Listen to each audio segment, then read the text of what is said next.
Good morning, good afternoon, and good evening to wherever you are in the world, and welcome back to another Last Senyera Podcast, back after a year. I'm Theo, and I'm joined by Adeeb and Abdullah for this one today. So, after a little disappointing season by Barcelona, which ended up in a loss to Liverpool, we will now be looking at how to improve next year with the Valverde at the wheels and how the players will be impacting next season. So even though we did win the league, it was not what was expected by us as we wanted to go all in for the treble.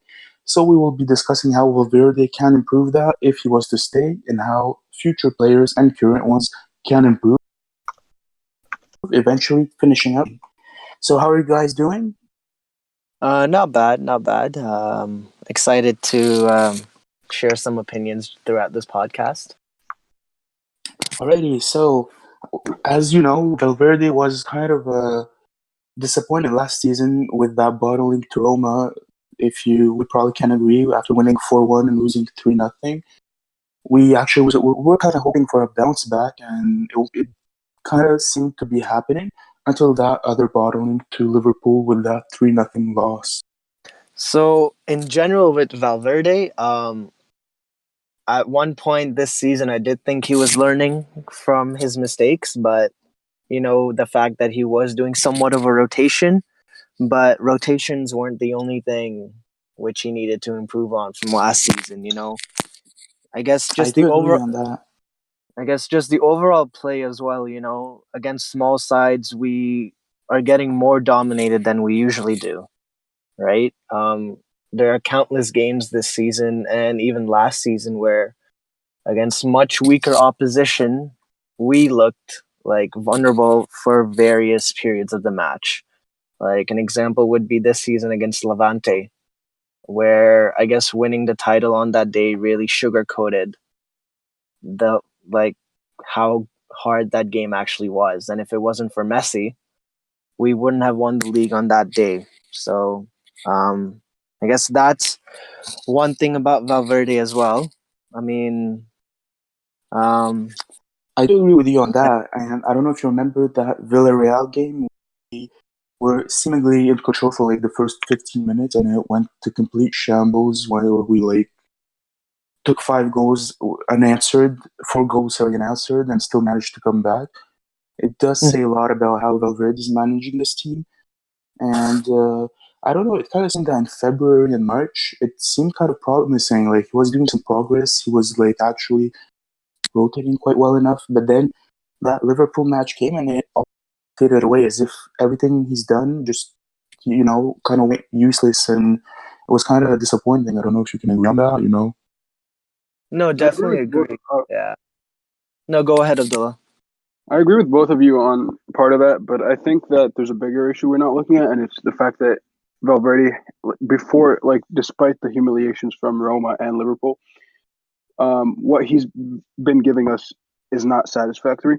It's just been redundant and mediocre.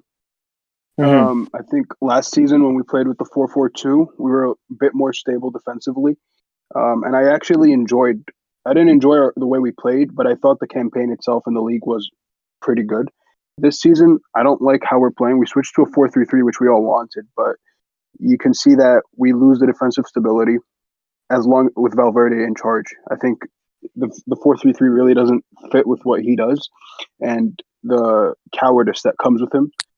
Mm-hmm. And I really thought this league campaign was poor. Like it wasn't even good, despite that fact that we finished above Real Madrid by 19 points. I think that this is like the weakest Real Madrid and Atletico we've seen in over like a decade or more. And I don't think we should be pleased with the campaign like this.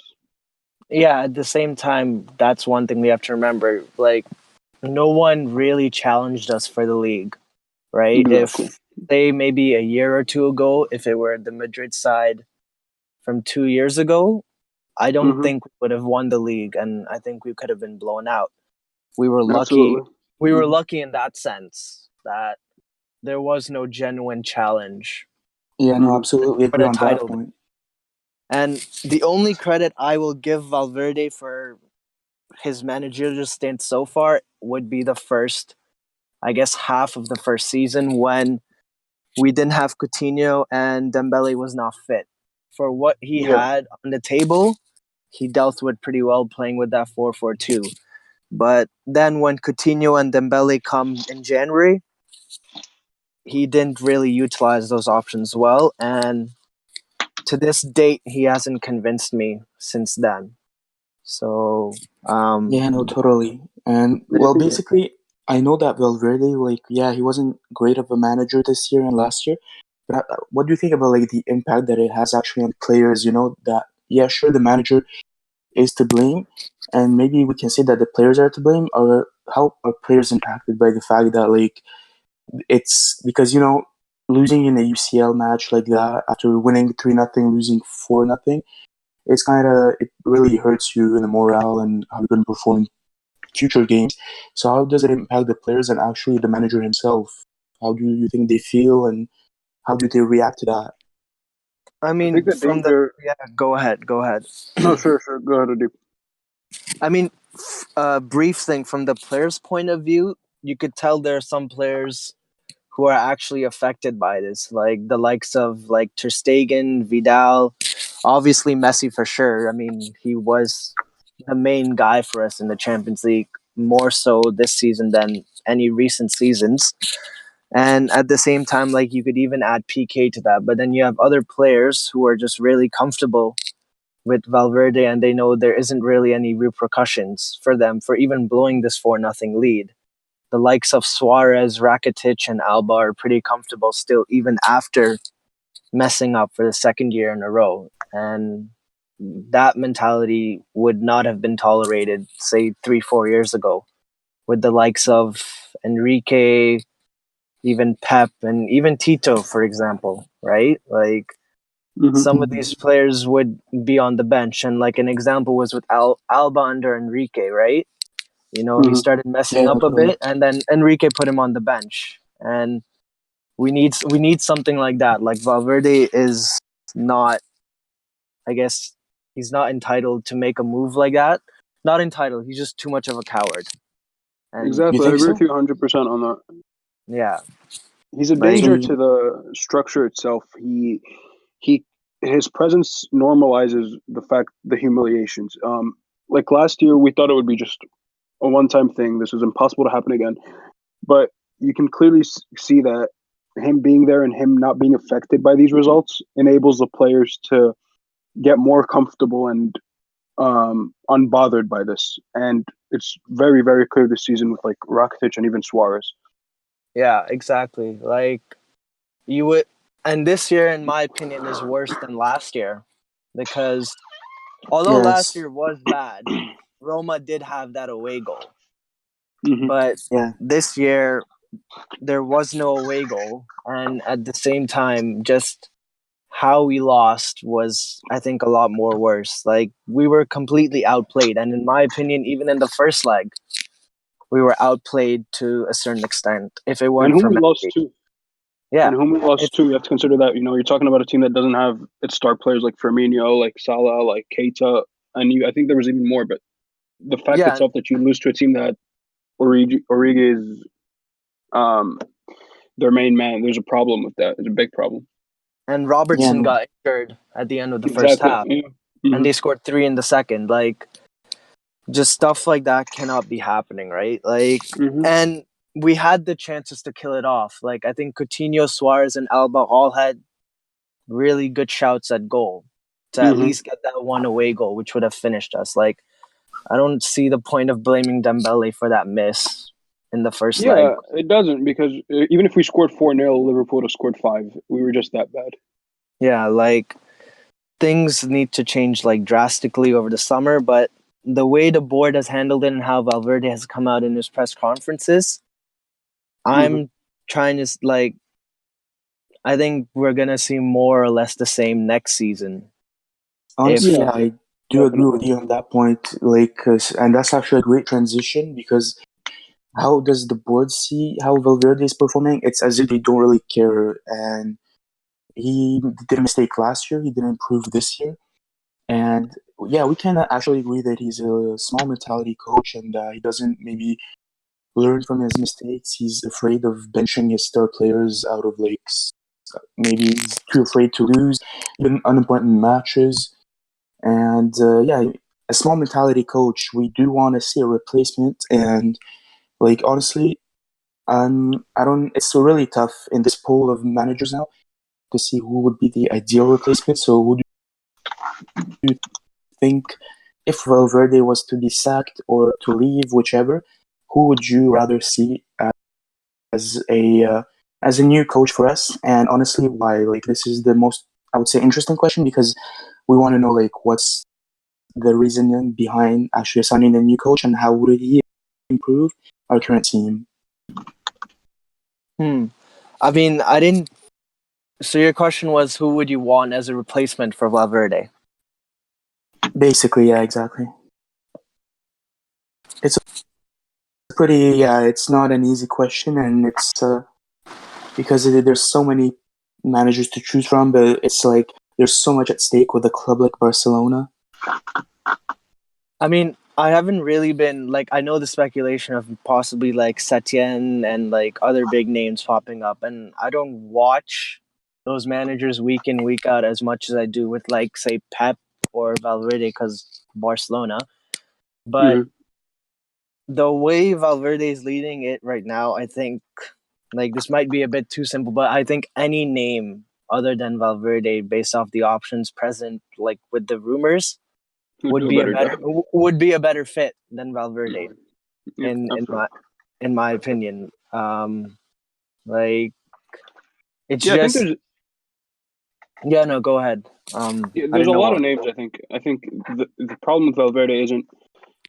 It's not the small details; it's the big picture, in my opinion. It's the fact that he plays a way that's just the antithesis of how we like to play, and how we've been. If you look at the all the success we've had, especially in Europe, it's always been with the way we know.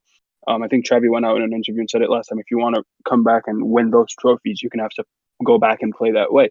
And I think it doesn't have to be a huge name. It just has to be someone who believes in that philosophy, and not only the philosophy, but the fact that he has the guts and to bench players who don't perform, to properly lead the dressing room. Because right now I don't think there's any leader. In fact, but there's a lot of names. For example, Setien, as Adeeb just mentioned, even Coleman. I wouldn't even have a problem with that because I looked at what he did with the Netherlands in his tenure there, and it hasn't been that long. But you can kind of see that the Netherlands is kind of returning to where they usually are. And I wouldn't mind Pimienta from Barcelona B as well because he's also a good manager who believes in the way we want to play. I mean, look, it's pretty hard to go back to the Pep days. Like that was a once in a lifetime thing. Like that generation was just play the next level brand of football. But at the same time, the way we're playing right now is not acceptable for any Barcelona team. Like we're getting dominated every other game, if not every game, to a certain extent.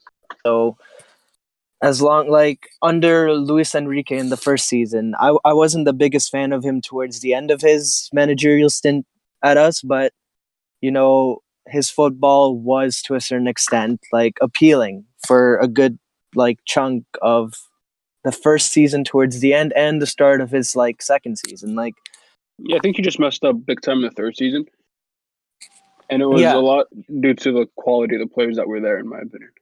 yeah, like somewhat of an aging squad, but like at the same time with Valverde, it's not the squad we built for this season was pretty good. Like we had the depth and we had the rotations. Like I guess Yeah, he this needs to season. give more minutes. To Absolutely, we had the squad for it. That's the thing, and that's I think why everyone actually got really disappointed when we lost is because actually we had the squad, we had the strength, we had the depth. Everything seemed to be there, and once we took that 4-0 loss against Liverpool, it seemed like a backstab because we were expecting to win, and we had the squad to do so, and it was kind of disappointing that it happened. So now that it was actually really interesting to talk about how Valverde like had this team for this season. But honestly, I think it's even more interesting to see. So should he stay? Because we do know that he still has like a year left. If he had to stay, how would you? And we do know that there are potential signings coming. We know that Frenkie is coming. We know that the Ligt might come. So with new signings planned and coming this summer, how do you think Valverde might turn things around? So for instance, with Frenkie's arrival and spot on the team, so we know that we did sign him. How do you think Frenkie, for especially a big tag like his, 90 million, how do you think will he, for instance, improve the squad next year?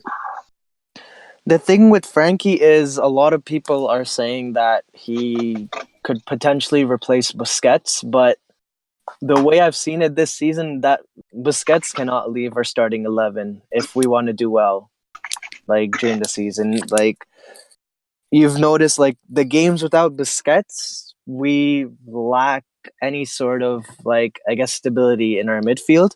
With him, he makes a huge difference. So essentially, Frankie's spot would be to get rid of Rakitic, but with Valverde there, it's really hard to take Rakitic out of that 11. That's But true. essentially, I'd want Frenkie to take Busquets not out of the team, but Rakitic instead. And I guess what Frenkie does really good as compared to Rakitic is make those forward runs and like into spaces, right? That's one thing he could definitely bring to the team for sure. Because Rakitic is, in my opinion, really stable with like once he gets the ball. You know, he doesn't do much like wrong because he's not much of a risk taker. But Frenkie, he really drives into that open spaces, and I think that's one big key element he could bring to our team, which Rakitic Absolutely. doesn't offer. But Rakitic kind of backpasses a lot. That's like the main, I would say, flaw in his qualities. Like he backpasses, Exactly. and as soon as he doesn't have options up front, he's gonna backpass the ball. Yeah. He has no creativity. That's the that's the problem. Exactly. It's all about the safest option, and that's just never what we've been used to. Yeah, and that's why Um, people don't think he makes mistakes because the back pass is always the safest option. But in reality, making that back pass is a mistake mhm, because Exactly. there's so many options mhm. which he's not like seeing, right? I guess his in-game vision and like analysis of the game while playing is really poor, and I think Frenkie, based off what I've seen this season of him in the Champions League and against the likes of Juve and Madrid, for example, Mhm. his decision making has been quick, and I guess his awareness has also been pretty amazing for someone of his age. And if he Mhm. comes, and he is coming to Barcelona, not if, it can only improve with the likes of Messi, Busquets, and like Arthur, even who's also getting better, just constantly improving him. Like we're yet to see the best of Frenkie.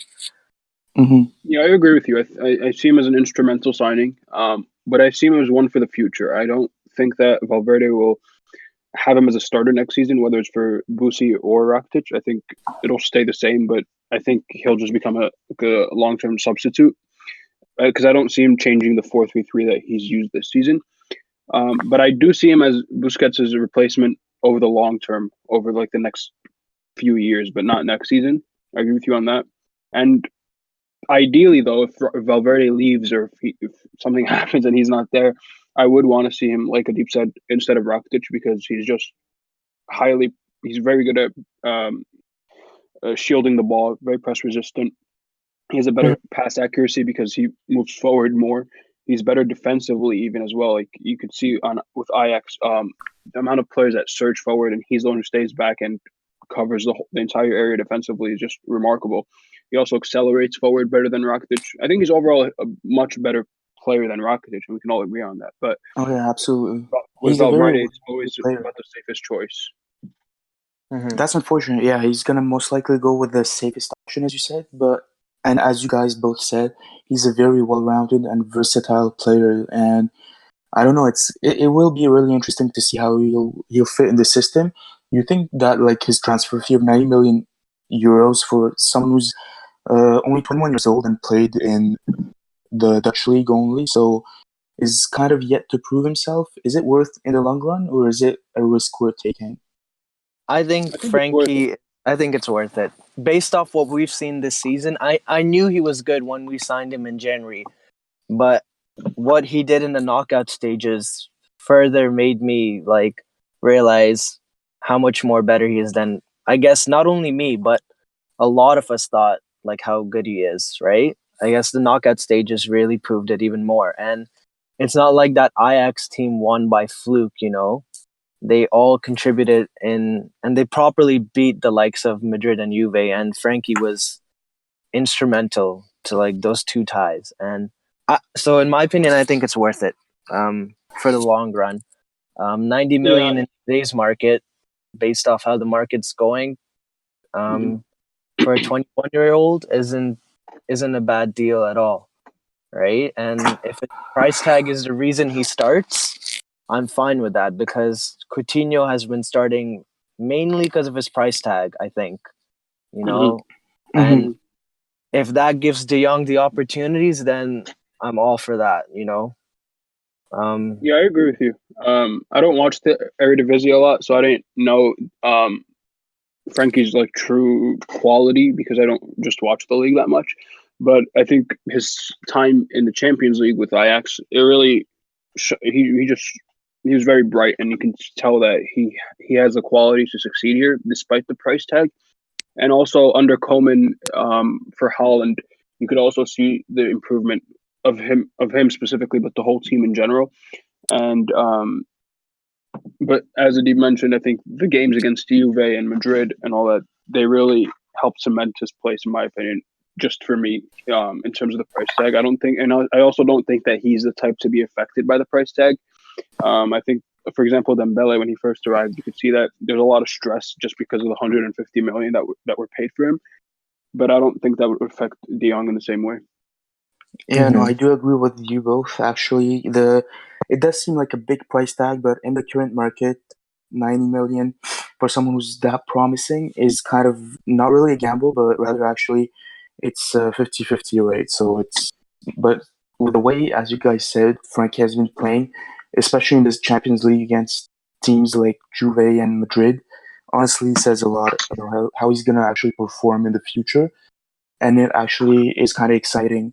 So I don't know, is because he is old, and as Abdullah said, he's worth 90 million, and he does know that. Is he someone who's gonna actually adapt quite fast, or he's someone who's maybe like Dembele, who's gonna take maybe a bit more time to develop and get the hang of Barca? What do you guys think? I don't think he's gonna settle in quick. I mean, it's really hard. I mean, if he does settle in, you know, from the first month or two, I think that's a gift. That's just an added bonus, you know. Like I remember the likes of like Neymar, Suarez. Like it took a while for them to settle in, and with like all Exactly. respect to Frenkie, like I think we knew how much like we thought Neymar and Suarez were much more world class than Frenkie before he came in, right? So it's fine if it'll take him some time to settle in, but I think he will settle in a lot more quicker than the likes of Dembele, for example, because Frenkie, I think what's hindered Dembele is his injuries. That's somewhat hindered like his I guess when like if he'd want to settle in quicker.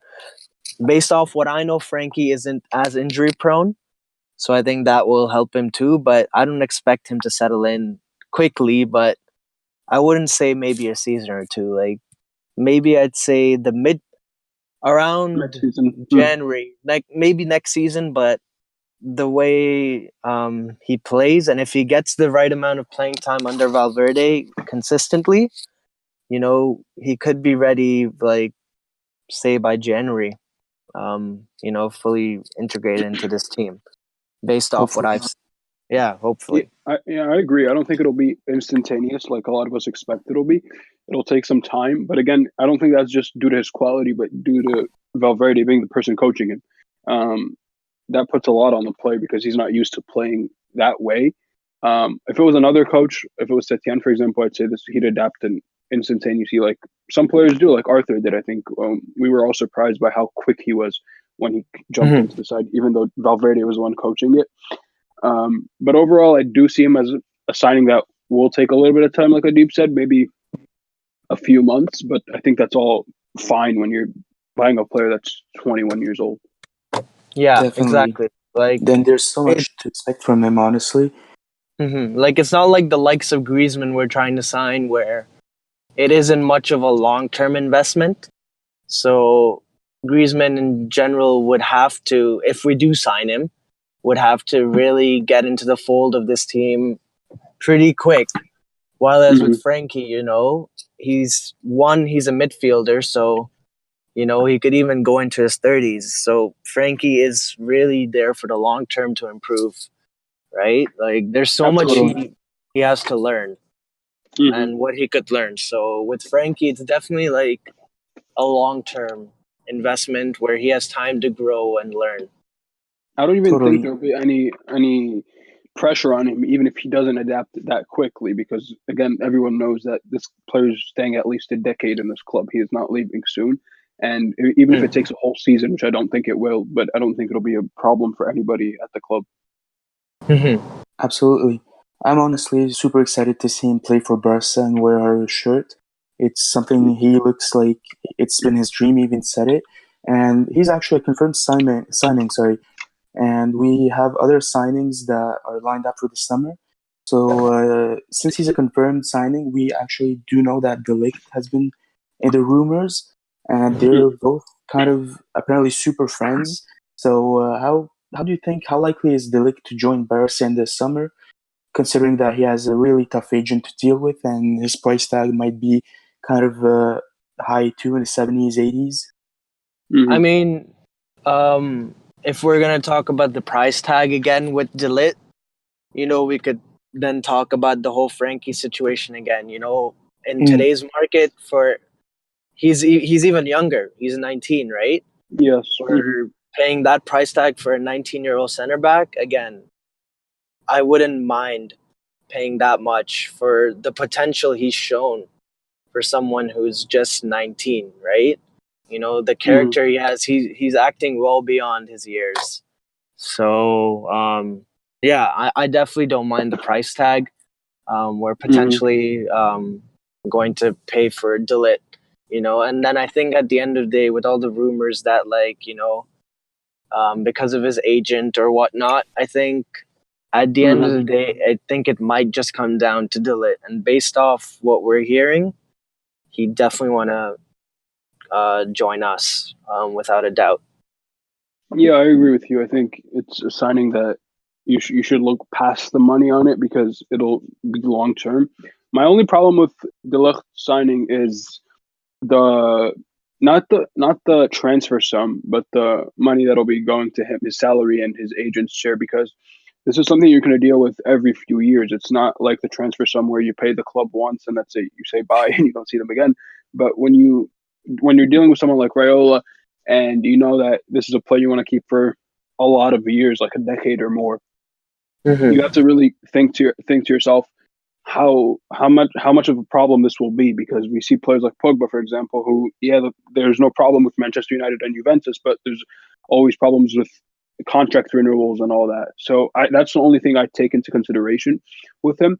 And in terms of landing the signing itself, I don't see a lot of threat from a lot of clubs because, again, it's the transfer sum is doable by clubs, I think, but it's the clubs that are linked with him, for example, Bayern, Liverpool, they're not known to spend that much not on the signings, but on the players' wages, for example. For example, Liverpool, they did spend £75 million on Van Dijk, but when you compare salary to players like from United, there's a big difference there. And I don't think that we'll have competition in terms of salary. I think maybe Juventus could put up an issue with that, but I think that it'll be a problem in the future. I see it as a problem. So do you think that, so for De Ligt, how much do you think it's worth going up until 70s, 80s? And what would be realistic considering that the club's budget is not at best and we're actually sadly having struggles keeping and maintaining players' wages and satisfying them? So what would be realistic for De Ligt? I think 80 million is pretty realistic. It's just the fact that you have to let go of some players. That's the key point here. Yeah, and also around that price tag, 80 million, and at the same time, we're lucky. I think in the past we had issues with who our center backs would be, but Pique has upped his game this season. Longley surprisingly has taken the World Cup winner Umtiti out of the Mhm. starting 11, and Umtiti is definitely not as good as what he was last season, but at the same time, he's not a bad option to have as a backup. But I think if we sign Ligt, one of either Umtiti or Longley will have to leave, in my opinion. Mhm. But the I way don't it's think we looking, should let go of the new players to Debo and Maria. I think those players are young and they can stay here for a long time. But I do agree with you that I think Umtiti would be the first one sold in that situation. yeah, I mean, I don't see the point of taking Longley out because for majority of the season, the PK Longley partnership worked. So I don't Mhm. see the point of removing something which is working. I mean, if it's working for you, then stick with it. Mhm. But with Umtiti, on the other hand, I think if we sell him, we could get a good amount of money to help us with Mhm. the signing of Ligt and potentially other signings as well. The Yeah, and thing it's is, not just in the center backs. We can sell. There's a lot of deadwood in the club. There's a lot of players that could be sold for prices now that we won't be able to gather those sums in the future, like Suarez, like Rakitic. All these players, they will bring a good price today, but you can't guarantee that next season and going forward. Mm-hmm. Yeah, what yeah. I wanted to say is that basically you guys were talking about how like Umtiti has been injured and Langley actually took over, but Langley only was actually he's I don't want to say he's a one season wonder because he was so good this season. The Langley kind of played only one season, and we don't know what to expect from him for next season. So, is it really smart? Would it be smart actually? Should I say it like that? To sell Umtiti, who actually proved himself, sorry, in the last couple of years, and yeah, he's been injured all season long. But if someone had to go in defense, would you actually rather go for Umtiti or sell maybe someone else? Because as Abdullah said, Tadibo is really promising. We've seen him play, and he's been really promising. Mhm. Mm-hmm. I mean, maybe Longley's a one season wonder. We'll have to wait till next season to find out. But the thing is, he hasn't given me any reason to believe he won't keep this form up for Mhm. next season.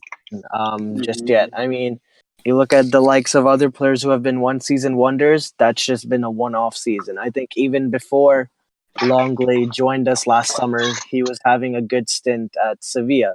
So at the Mhm. moment, I don't see a reason why Longley could potentially be a one season wonder. Mm-hmm. Um, so I'd still get rid of Umtiti. I was a huge fan of Umtiti, and I still admire him as a player. But um, when he could generate you that much money with a potential sale, and you have a Mhm. good option with Longley in your pocket, then like why not? And you have the likes of Delit, who you could possibly get as well, and Todibo as well. So yeah. Yeah, I agree with that because I also think we have to take the circumstances into some consideration here. I think Longley really flourished this season under Valverde, and we could tell that the season was kind of tragic for Valverde. Like, I'm talking on a tactical sense; it was just beyond horrible. So I think if Longley can flourish in such a system that's just so horrible defensively, we haven't seen something this bad in quite a while. I think he'll do better even past Valverde when a better coach comes and there's a better defensive structure and there's a better pressing system alongside having having Ligt because I don't think we should sell him TT unless Ligt actually does come. Yeah. Absolutely Definitely. agree on that one. Yeah. Yeah. So if Uh, yeah, because Umtiti is kind of like if he leaves, then we're gonna kind of have a struggle on the left center back. We'll have Langley, but is Todibo good enough? And like would have to find another backup because Delict, I see him more of someone who's gonna come as PK's era, right? So Mm-hmm. because he's much more prolific and much more strong on the right hand side of the center field. So I wouldn't see him as a backup to Longley or a partner to PK, but rather a replacement to PK. So I think we can only wait and see how it goes. I do truly hope that the Ligt will be a Barca player next season. And there was another position I was really wanting to talk about, which is the number nine. We do know that Suarez hasn't been up to the standards. One goal in two CL campaigns. It's not what we're expecting from a player of this caliber. Can we say that he's past his prime, or do we still keep him, or should we find like another replacement for him? See, in my opinion, Suarez is one of, if not the best Barcelona striker. We Of ever all time. had, you mean? Yeah, and Yeah, we wow, have, okay. like, you could argue that, and you could put up a good case for that. But what he's shown in the CL these last 2 or 3 seasons, is not good enough. Like, yeah, we have Messi, but you know, Messi is human, sadly, and like he could have an off day, and if he does have an off day, you turn to your striker to get those goals, and Suarez has not been doing that in the Champions League when it's mattered the most. So I Mhm. think we do need a new number 9. I'm Mhm. not fully on board with getting Griezmann. Griezmann is quality for sure, but Mhm. um, the age associated with Griezmann and the potential price tag, um, I don't think would be the smartest move, because then in 2 or 3 years we'll be having the same argument again, saying Griezmann is too old. Maybe he can't finish, and we'll just be in the hunt for another number 9. Well, the fact So of the Yeah. matter is that Griezmann is actually, I would say that Griezmann has transformed himself into a center forward slash false nine, and even sometimes Mhm. played as a winger. So, to back up what Adeeb had to say, I don't know if it would be like the best option because he's not really a natural number nine. So, if is it really going forward, or are we just like stalling in the process of finding a new number nine? I Mhm. think we're stalling, essentially, because you look out in the market right now, and there aren't many strikers or number 9s who are out there who you could potentially sign. I Um, think I think in terms of Griezmann, I do see him as a good signing, and I do think that Suarez needs to be sold like ASAP because I really love Suarez and I backed him throughout all these seasons. But I think we're at a point right now where he's 32. He's having knee surgery. It's just becoming more of a burden on the club and on us because I think if we wait more than this, he won't be sold for a good price next season. I even doubt he'll be sold for a good price this season, this summer. And again, I don't. I mean, despite the horrible record in the Champions League, I think that he has an impact on the way we play and how Messi plays and all that. And I agree with that. But I think if we play with a straightforward number 9 who doesn't drift wide, who doesn't do all these runs, in behind defenses, like hmm. Suarez does, will also do well. I think Griezmann can do that. Griezmann guarantees you at least 25, 30 goals a season. And with Messi, you can automatically guarantee that number will go up drastically. Also, Griezmann gives you some versatility in term because he plays on the right and on the left. He drifts wide. He's not just a player who plays behind a striker and can do well. I do see him as a good signing. He is a bit old, but I do think that you could get a good 4 or 5 good seasons out of him. Whereas Suarez, if you keep him and you say, I don't want the money right now, which we do need, but if we keep him, you don't even guarantee that he'll give you 1 or 2 good seasons. That's why I think Griezmann is the better option. I mean, the thing with Griezmann is, in a system like Atletico, which you could argue is the most defensive system in Europe, he's generating 20, 30 goals a season, I think, if Mm-hmm. I'm right. In a system like Barcelona, yeah, I know under Valverde we have got a bit more defensive than usual, but if you put him in a team like Barcelona, I'm sure his number from 20 to 30 can go up just based on how we play as compared to Atletico. On top Mm-hmm. of that, you have the likes of Messi, who could help you. You have the likes of Busquets or Arthur. I'm not saying Busquets or Arthur could provide as many assists as Messi, but they could definitely help in increasing the already good goal tally he has. I think Mm-hmm. that's the one positive we have, like, from Griezmann per se. I think the only downside, and I'll say it again, is just his age and the potential price tag we Well, have lined up for him. Well, there are other strikers. I mean, Jovic. I mean, I know he's on the verge of signing for Real Madrid, but strikers of that style are there. They're just. I just think we need to like go after them basically, and we need to get past the idea of Suarez. I think Yeah. if we actually make it a target that Suarez is actually going to leave, it'll make it easier to find a striker. Whereas I think even if Griezmann comes, there's a lot of talk that Suarez won't even leave, and that Valverde would play with Suarez, Griezmann, and Messi in the front as a front three, which I don't really understand because what would you do with Coutinho and Dembele, for example? Hmm. So I do think that I yeah. think the first step we just need to get to the fact that Suarez needs to be sold, and then we can focus on a better striker later on. Yeah. I mean, the thing is, what was I gonna say? Jovic. I did watch him a bit over the Europa League, because I don't really watch the Bundesliga, but I mean, outside the box, in the box, I think he is, for his age, he is really clinical. You know, his awareness in the box is really good, but his build-up play, I'm not fully convinced with it. Too much. But again, he's 21. He's much cheaper than Griezmann if we get him. Yeah, I heard Real Madrid's lining up 60 million for him. I heard less than Madrid. Yeah, Madrid. Like, I think 60 million for a 21-year-old striker wouldn't be a bad option. It's just his downside would be, I guess, outside finishing. His other departments aren't as strong. When we got Suarez from Liverpool, besides his lethal finishing, he was pretty good apart from that too. He could create chances for others.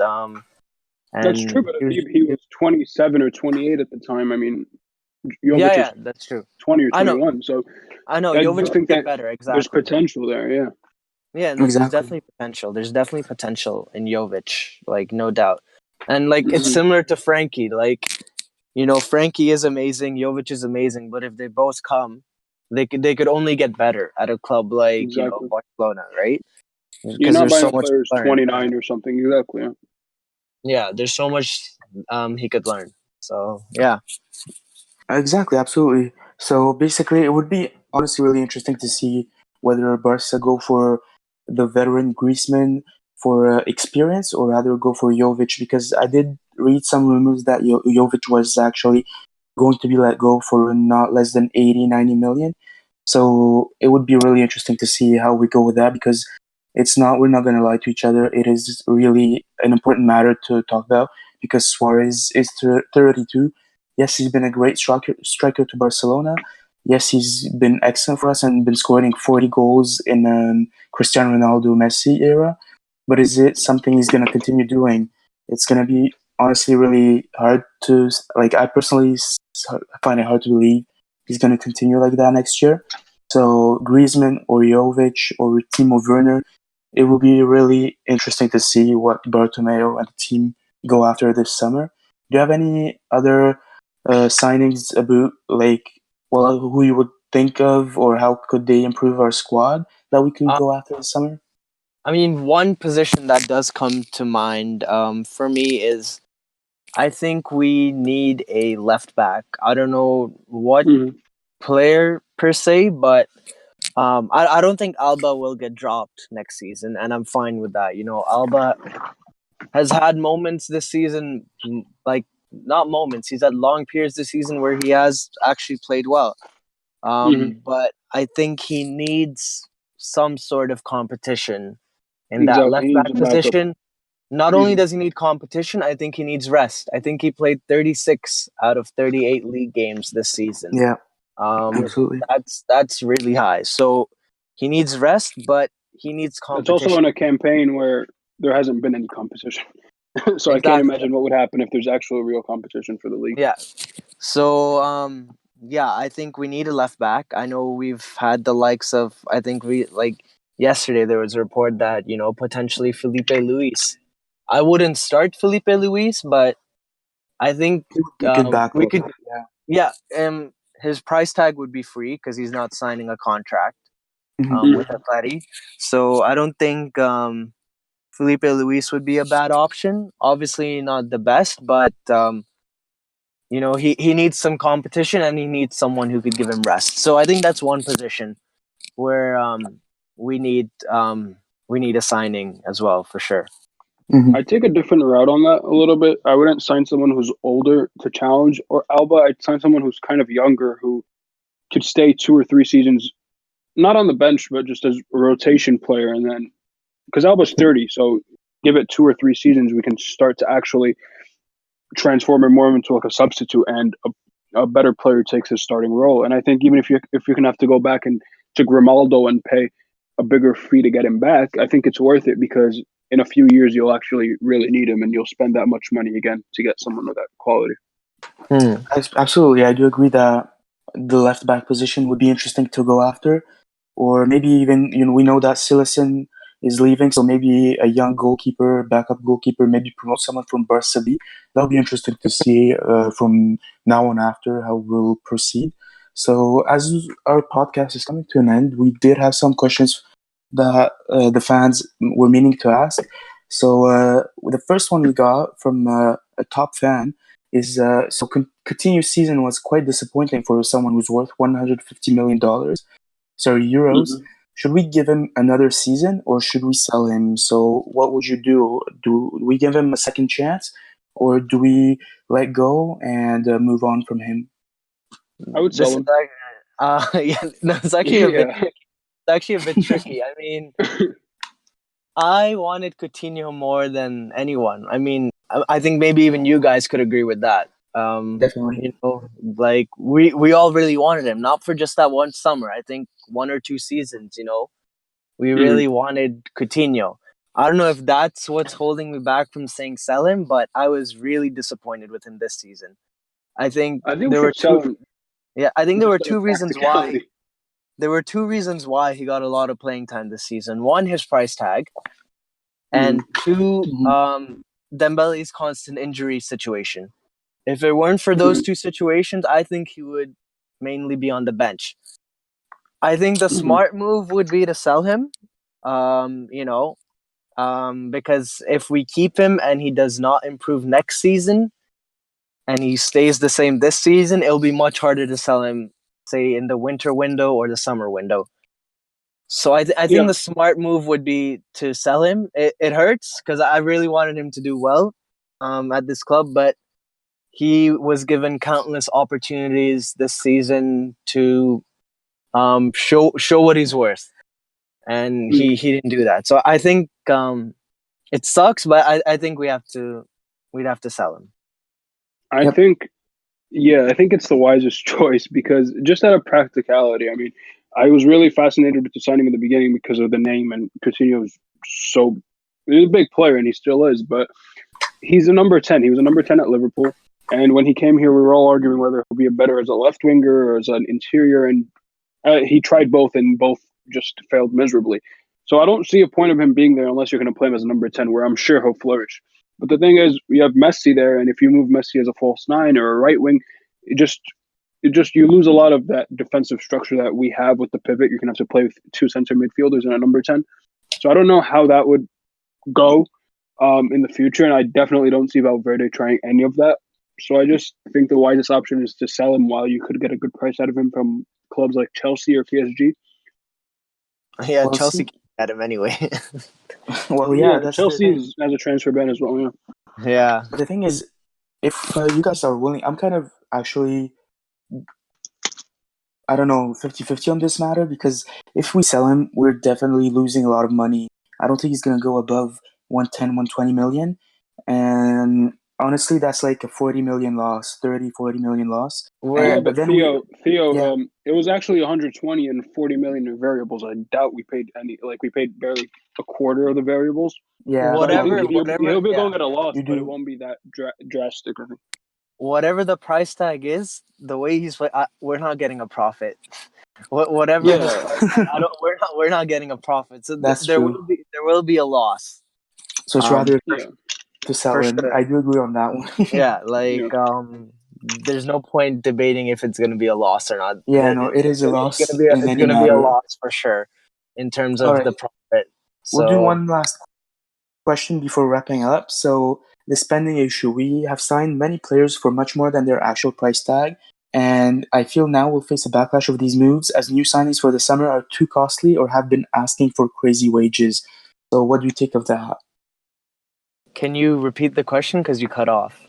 Oh, sorry Yeah. about that. I don't know. We Like from signed my many side, players for. You still guys hear me? I I hear you could. now. I All hear you right. now. No, this seems kind of a long question to discuss about, so I'll actually move on to another, which is kind of simpler Okay. and is actually quite funny when I read it first. So, is there any admin on our panel who wants Valverde to stay? Yo, we started this podcast by grilling him, so Yeah. I think it's a simple no. I don't think Um, we'd keep him as an admin if he wanted him to stay. yeah, like I think it's a simple no. I think there's one person on this panel who wants him to stay and been showing it quite profoundly. It's Za. He's been quite adamant about it. Yeah, he's probably the only one who wants him to stay. Is that an S? Is that an S? Sorry? Is that an S? An S? NS or the guy who reps Valverde on Twitter. Oh, yeah, no, but he's Rakitic and Valverde. So I think, He's the biggest yeah, fan. guys, I would say that Za is the only one who wants Valverde to stay. Other than that, everyone pretty much wants him to leave as soon as possible. Well, ASAP. exactly. So thank you guys for your time, and we do hope that you like this podcast. We'll be doing another one as soon as possible because it seems that a lot of people want to do it. Thanks for your time, guys. It's been a real pleasure, and we'll see you on Absolutely. another episode of La Senyera Podcast. Later. Later, guys. Bye bye. Thank you.